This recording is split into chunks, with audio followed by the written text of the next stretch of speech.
Welcome here. It's grateful to see more and more people returning. I know that there are people in overflow sections. I'm sorry for that, but I'm grateful you've come. Your presence is still encouraging as we regather. I don't know about you, but one service on a Sunday morning is so fast. It's just so fast. So I've decided to preach twice as long today. Yeah, hold your applause on that.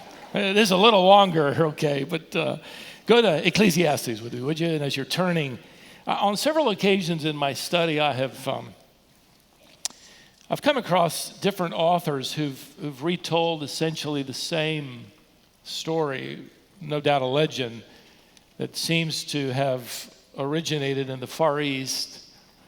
It goes like this. A wise old woodcutter lived a rather humble life in China, right near the Mongolian border.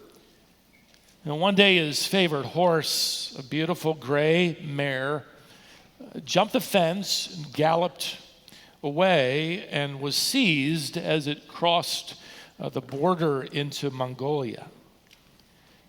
His friends and his neighbors came to him to console him about this unfortunate development. And he responded, well, it might be bad that it ran away, but it might be good. We just don't know yet. Sure enough, a week later, the woodcutter looked out his window to see his mare galloping back home, and galloping beside it was a magnificent stallion. And as he put both horses into the barn, his neighbors came to admire his good fortune, but he said, well, it might be good she returned with a stallion, but it might be bad. We don't know. The next day, the man's only son decided to ride the stallion, and it bucked him off, breaking his leg. And the friends came again to sympathize with him over the accident. And the woodcutter said, well, it might be a bad thing, but it might turn out to be a good thing. We just don't know. Within a month, war erupted between China and Mongolia, and Chinese officials came to this village to force all able-bodied young men into service. All of them would perish in the war except for the woodcutter's son, who couldn't serve because of his broken leg. The author writes, and this is where legend becomes reality even for believers, life is filled with the unexpected and the unanticipated, the arrival of bad news which might bear good things, or the experience of something difficult coming from something good, something challenging, or maybe even tempting. The truth is we need discernment, don't we? We need wisdom to interpret the events around us wisely, carefully. We need wisdom to walk through life in a way that ultimately brings glory and honor to God. It's exactly the kind of transition Solomon is making in his journal we call Ecclesiastes, and we arrive today at the halfway mark of Ecclesiastes. And at this point, Solomon transitions from asking, for the most part, a lot of cynical questions to giving sound godly advice. The first half of his journal, the first 6 chapters, you could say were more man-centered.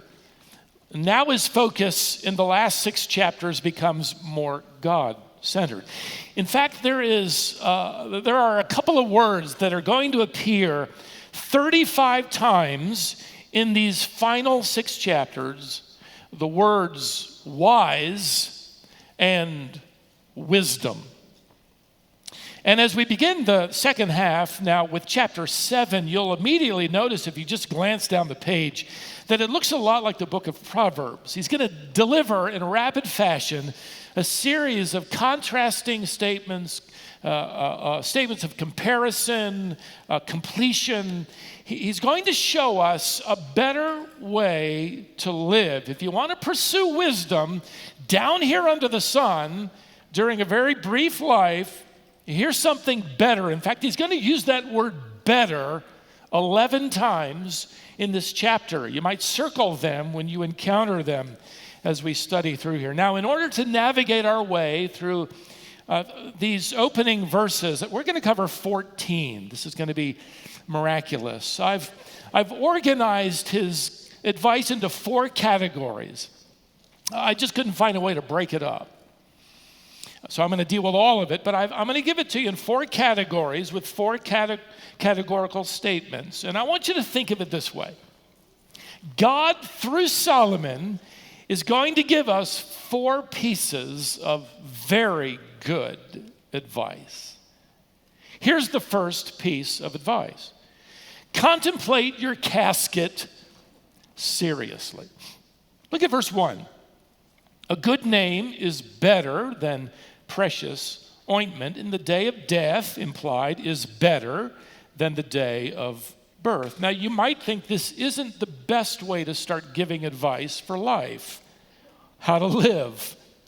But wisdom tells us that we are only prepared to live when we are truly prepared to die.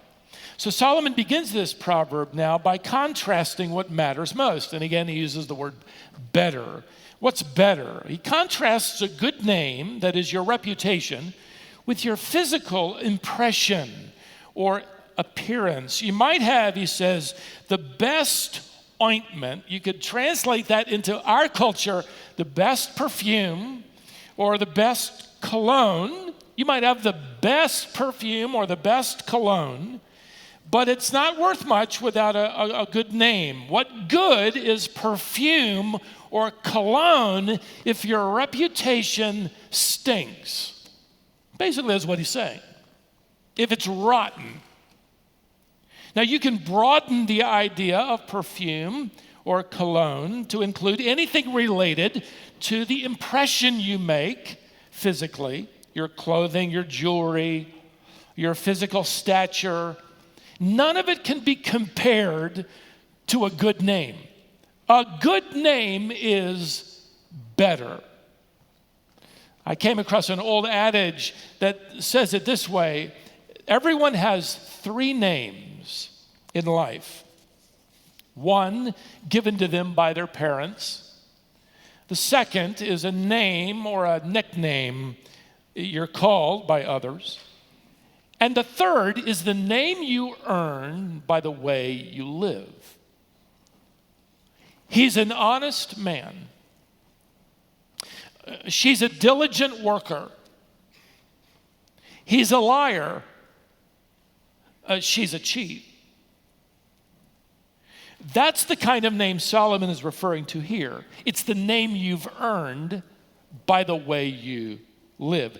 Better is a good name than smelling like a bed of roses. Let me read again verse 1, the latter part. The day of your death, and he's implying this, is better, more important, more significant than the day of your birth. Let me paraphrase his thought this way. Your obituary is more important than the announcement of your birth.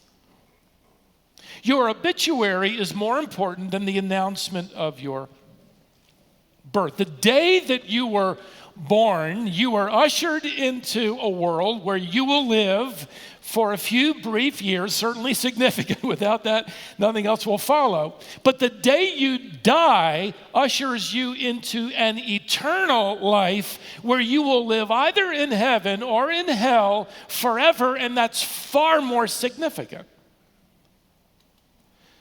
Solomon referred to himself back in chapter 1 as the preacher. Ecclesiastes literally means assembly, gathering. We get our word ecclesia in the Greek language from Ecclesiastes. This is the gathering, and Solomon says, I'm the preacher. Now he sort of turns into a prophet, and he urges us to look down the path a little further to something that most people don't want to think about, most people don't want to talk about, most people don't want to contemplate. They don't want to consider. They might even refuse to think about it. Death becomes this evangelist. It looks us in the eye and kind of grabs us by the lapels and asks us, are you ready to meet God? That baby crib will never preach a sermon quite like that casket. If you think Solomon doesn't want us to miss the point, he, in the next 3 verses, essentially takes us on a field trip to a funeral home. Look at verse 2. It is better, there it is again, to go to the house of mourning than to go to the house of feasting. In this context, that feasting is a birthday party, celebrating the day you were born. For this is the end of all mankind, and the living will lay it to heart. Sorrow is better than laughter, for by sadness of face the heart is made glad. That is, you've contemplated the path of your feet, and now you have something to be glad about. The heart of the wise is in the house of mourning, but the heart of fools is in the house of mirth. Fools waste their lives on mirth. You could think of this as fun and games. They never think beyond fun and games. And in Solomon's mind, nothing is more instructive, nothing is more enlightening than going to the house of mourning, which to us in our culture is going to a funeral home. Maybe you've noticed, if you've been to one, funerals are a wake-up call to the living, aren't they? And everyone is a captive audience. In fact, I tell my students at Shepherd Seminary, in a course I teach on pastoral theology, that there is one event in their ministry life where when they stand to preach, everyone will listen to every single word they say. And that's at a funeral. It's as if the room is filled with placards and signs that people are forced to read. Death is inevitable. Life is brief. Walk wisely. Relationships matter most. Live for Christ. Life is short, and on and on. It's as if Solomon is saying here, let me give you a great piece of advice. Go to a funeral home. Maybe go out to a cemetery. Walk around. Sit out there for a while and contemplate your own life. Contemplate the direction of your life. Think about the fact that one day it'll be your casket and people will gather to speak of you. Now, Solomon isn't telling us this because he, wants us to have a morbid moment or become melancholy. No, he isn't against laughter. It's good medicine, right? He isn't against fun. He isn't against birthday parties. But in this context, he's telling us something that is better because it will take us deeper. The psalmist prayed it this way: teach us to number our days, teach us to think about how fast it's flying along, so that we may present to thee a heart of wisdom. Psalm 90, verse 12. There's a connection between the brevity of life and the beauty of life. When you contemplate the brevity of your life, you're going to understand the beauty of life and ask God that you will be allowed to make the most of it for his glory. Thinking about death invites us to become people of depth, to get past the shallowness of life. The shallow person, the foolish person, never gets beyond the party life. Their lives revolve around getting to the weekend. The deepest thought they've ever had is how to get a better Wi-Fi connection. It's about as deep as it goes. Their hearts and their lives are shallow and stunted by earth. They never look up. They never look out. Their only thought is how to live and get the most fun out of it. They'll never become people of depth because they will never think about their death. And because of that, the second piece of good advice is going to come into play for those who want to pursue wisdom down here under the sun. Here's the second piece of good advice. Choose your companions carefully. Notice verse 5. It is better, there it is, for a man to hear the rebuke of the wise than to hear the song of fools. For as the crackling of thorns under a pot, so is the laughter of the fools. This also is vanity. This is fleeting. The song of fools is fleeting. It's passing. The top 40 on the billboard might be interesting or fun, but they're earthbound and shallow and fleeting. Now, in Solomon's day, and he's referring to this, if you threw some branches of a thorn bush on a fire, it would flame up quickly. It would provide a short burst of heat. You might heat up some tea. You'd never cook a meal. It's quick, it's fast, it's short. He's making a play on words here, and that the words for thorn and pot are similar in the Hebrew language. He's effectively saying that the crackling of a thorn bush fire is like the cackling of fools. Enjoying the company of shallow God deniers might be entertaining for the moment, but the show doesn't last very long. A world of foolish, shallow people happens to be our mission field, by the way, so we don't run from it. But we don't want to embrace it either. Worse, we don't want to start acting like it, thinking like it. Solomon writes it's vanity. It isn't going to last long. But you're surrounded by foolish people, Solomon hints here. Do you notice in verse 4 a reference to the heart of fools? You might circle that phrase as I have, and then draw a line down to verse 5 where you have a reference to the song of fools. And then down to verse 6 where you have the laughter of fools. The heart of fools, the song of fools, and the laughter of fools. In other words, you're surrounded. You're surrounded. Solomon often refers in his book of Proverbs to the importance of friends, doesn't he? Who challenge and strengthen one another. You have the principle of iron sharpening iron. It's the idea of companions who are correcting and improving one another's character. Proverbs 27, verse 17. The truth is we become like those we allow to influence our lives. We can have friends who are unbelievers, but that close companion needs to be wise. Why? Because whoever walks with the wise becomes wise. But the companion of fools suffers harm. Proverbs 13:20. And again, you got to keep in mind that in Solomon's mind, a fool isn't related to intelligence. It has nothing to do with how well you did in 5th grade. In the Bible, a fool is someone who denies and defies the authority and the reality of God.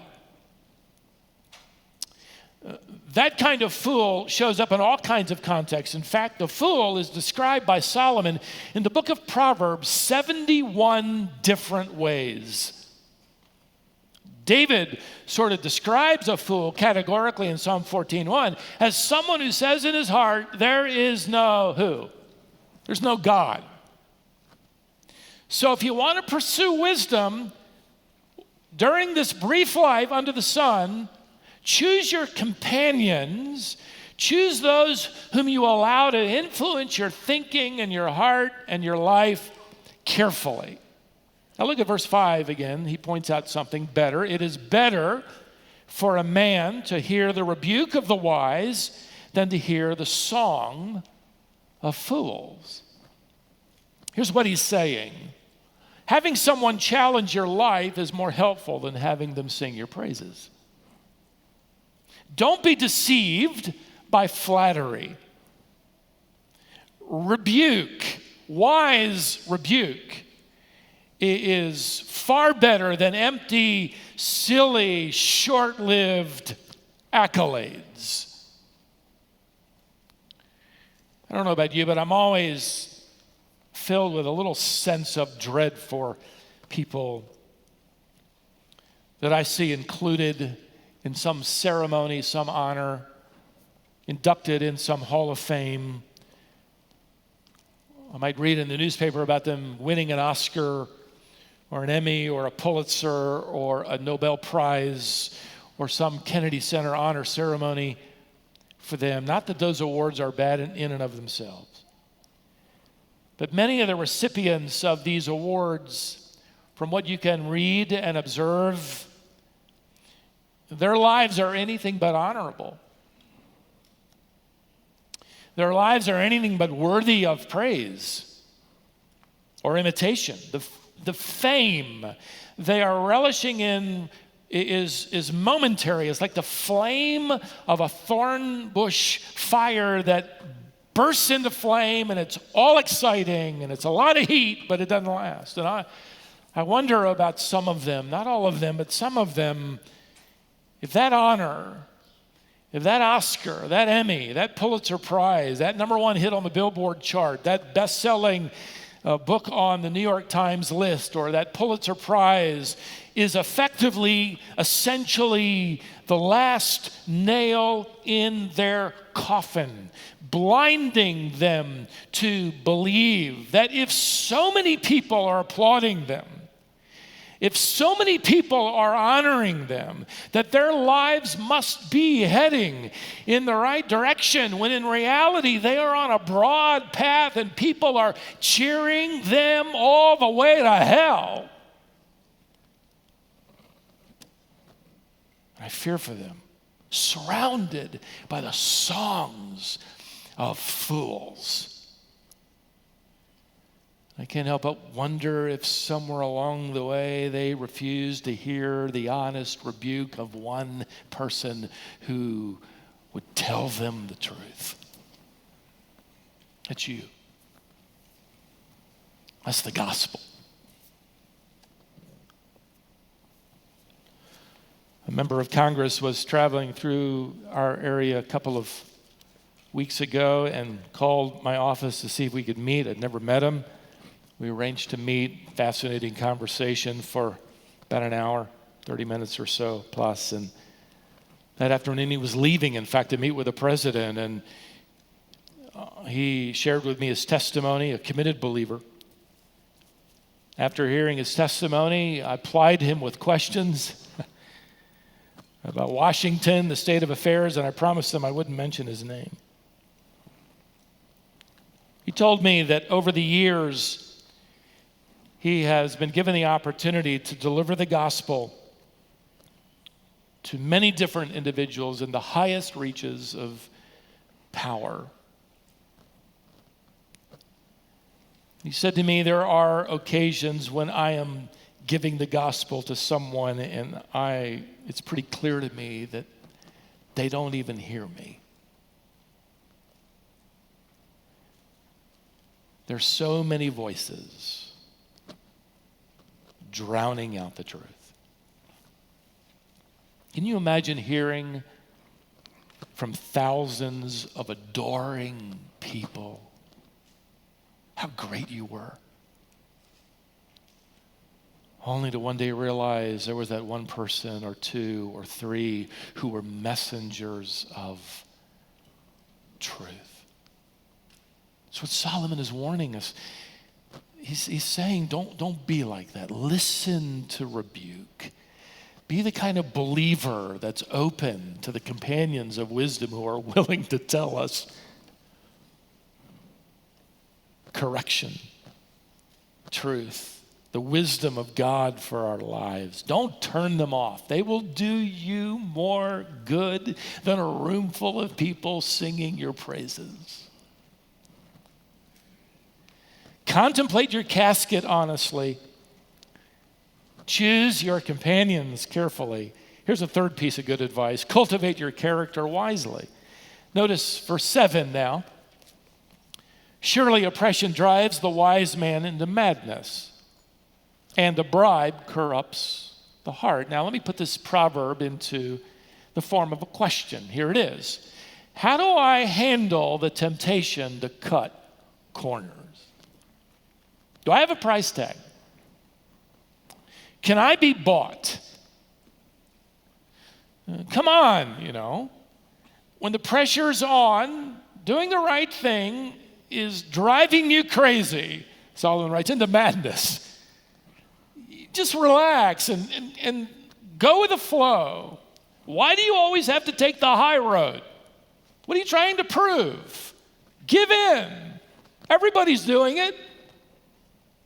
Why not take a little something for yourself? That's the message of the fool. Solomon is warning all of us, especially his son, to whom he hopes will read this journal, and it seems from what we know from history is that his son ignored it. Don't chase the quick fix. Don't cut corners.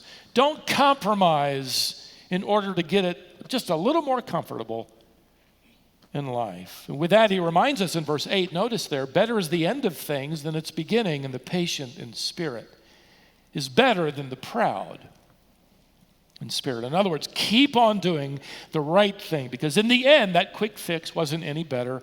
In fact, it was worse. So develop then the characteristics of perseverance and patience, even when life is maddening, even when that project is taking longer than you thought, even when living with integrity and purity is much more taxing and much more exhausting than you ever imagined. Stay at it. Develop that kind of character that refuses the shortcut in life. Now, verse 9. Be not quick in your spirit to become angry, for anger lodges in the heart of fools. Anger, you could translate it, is constantly lurking in the heart. That isn't just for people who deny God. He's telling us not to be like them because we can be like them. Don't be quick to become angry. Let's turn this proverb into a principle, convicting as it might be. Here's what Solomon is saying. An angry spirit is a reality check. I might not be as distinctive from the world as I thought I was, or think I am. Nowhere does this show up more, at least for me, than on the road. Yeah, I'm going to meddle for a moment. I was driving my 5-year-old grandson home the other day, going down 401 toward and through Fuquay-Varina. We have to go that way because that's where the Dairy Queen is. And Dairy Queen and discipleship both begin with the letter D. That's about all it has in common. But we're driving along, and suddenly he's in the back in his car seat. Suddenly a guy swerves in front of me. I mean, I had to hit the brakes. My 5-year-old grandson sitting in the back blurts out, "Really, people?" He's 5. "Really, people?" I said, "Well, where'd you learn that from?" He said, "My mommy." And I thought, I better not ask any more questions. Frankly, she's one of the sweetest people on the planet. The real problem is that he's going to pick up stuff from Papa, me. That's the real danger. I mean, something takes over when I'm driving. I've got to hit every light green. It's frustrating to get it red. Yellow's green to me, but red's a problem. I don't know about you, maybe you're the same way. I gotta, get a new world record wherever it is I'm going. Got to get there faster than I did before. I get irritated with slow drivers. I honk at people and then hope they don't go to Colonial and recognize me later. My daughter said to me a couple of months ago, very convicting, she said, Daddy, in every respect, you are the most sanctified man I know until you get behind the wheel. Wow. Is that ever convicting? You know what that means? It means she's never riding with me again. That's what that means. Well, I'm supposed to be open to rebuke. I'm working on it. How about you? Where does anger show up? Where's that fuse? It's real short. You've got one. He's telling us, he isn't telling us, well, now that you follow God, that's all been taken care of. You never have to worry about that again. No, you have that issue to deal with.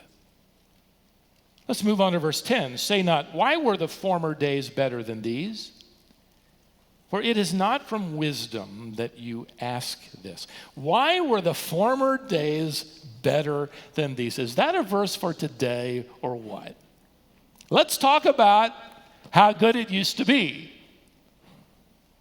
Were they ever good days back then? Why can't we get the good old days back again? When are we ever going to get those good days back again? And think about it for a moment, though. Think about this. Solomon is writing this about his generation in 970 BC. When are we going to get the good old days back? Every generation has this problem. Every generation has the natural inclination toward a discontented heart about today and yesterday was so much better. Really? Oh, for the leeks and onions of Egypt. Can you believe they actually said that? Everything was better back then. Love the way one author wrote in his commentary. He said, here's what the good old days really are. The good old days are a combination of a good imagination and a bad memory. But here's the larger issue. Why is it not wise? Why does he say, you talk like that, you're not wise? Let me put it into a principle. Pining for the past doesn't solve any problems in the present. It just makes you complain about the present. And furthermore, it overlooks the fact, which isn't glorifying to God, that God was just as involved back there in 970 BC as he was in 1950 AD or 2020 for that matter.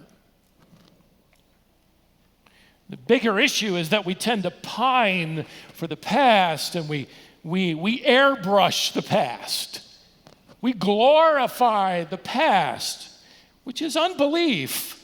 We miss then the opportunity to bring glory to God in the present. What do you want to do today, Lord?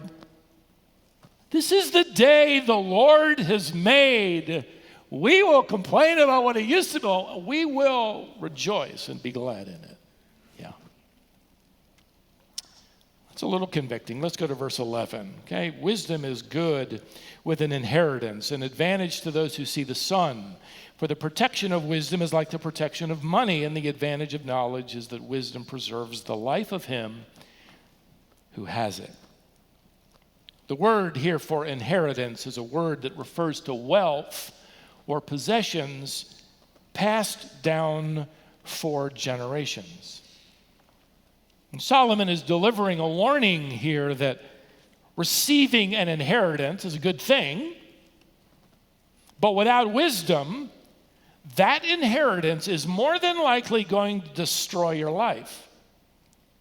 And you just think about how many lives you've read of who received some immense inheritance, a child or a grandchild, and the truck backed up and unloaded. You've read about their lives essentially disintegrating. Why? Because suddenly they had wealth, but they did not have wisdom. You cannot manage it. It isn't wrong to have it. But with it comes the great need for wisdom. Solomon, in fact, doesn't say here that an inheritance is a bad thing.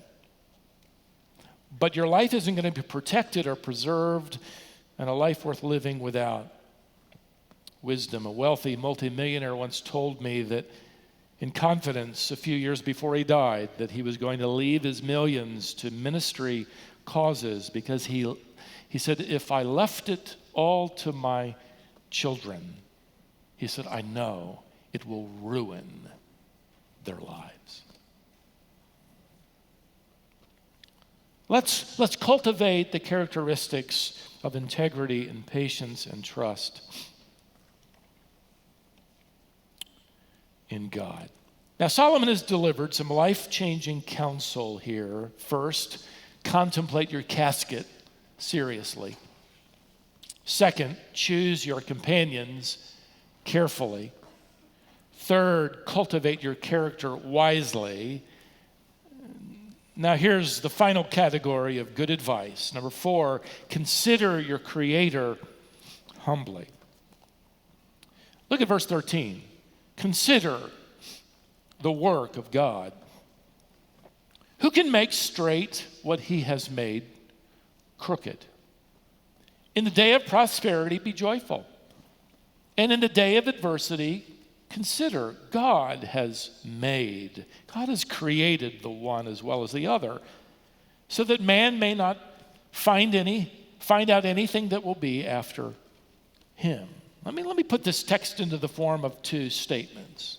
First, God constructed the twists and turns of life to strengthen our spiritual confidence in him. Go back to verse 13 again. Consider the work of God, who can make straight what he has made crooked. Get the implication. God has created your winding, crooked path. The reason you can't see very far ahead down that path is because you can't see around the corner, and God has created all kinds of corners in your life. He designed your race with one turn after another. Your walk with God is not a straight line from earth to heaven. We all want it to be, but it isn't.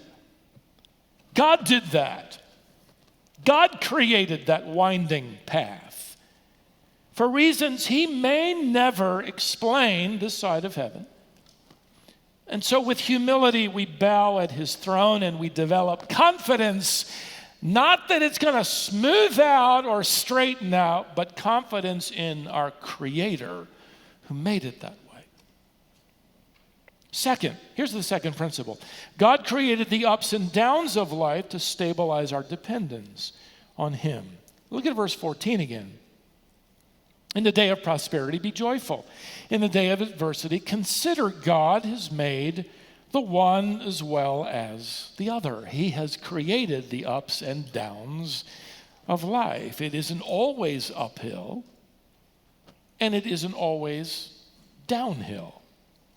Like riding a bike in North Carolina, the hills of North Carolina. It strengthens your spiritual muscles as you walk with God, stabilizing your dependence, not on the path, but on him. And the truth is, as Solomon adds here, we don't know what's going to happen the day after tomorrow. We don't know what's going to happen an hour from now. God is in control of that. From the day of your birth to the day of your death, that winding, crooked road and all the ups and downs of life, the Creator designed that path just for you and for me. So what are we going to do about it? Solomon says, let me give you a piece of really good advice. Consider your Creator. Trust your Creator with all humility.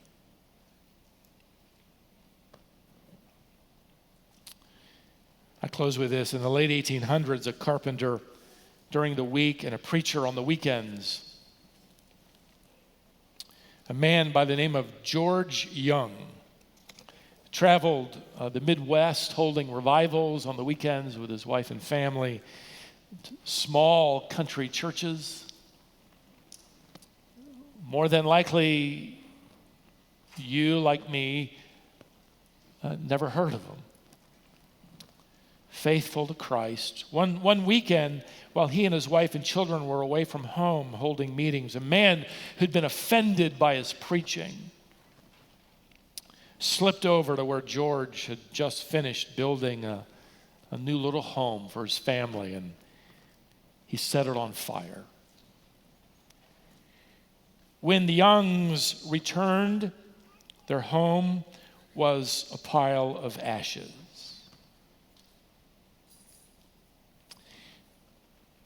None of George Young's sermons have survived. But in 1903, 2 months after that fire destroyed everything they had, he wrote a song that eventually made it into our hymnal. published years later. The lyrics sound a lot like where Solomon is taking us. Those who pursue wisdom end up at the best place, at the throne of God, with trust and humility. I'll read you just a couple of lyrics, a stanza or two. It goes like this. Sometimes on the mount where the sun shines so bright, God leads his dear children along. Sometimes in the valley of darkest of night, God leads his dear children along. Some through the waters, some through the flood, some through the fire, but all through the blood. Some through great sorrow, but God gives a song in the night season and all the day long.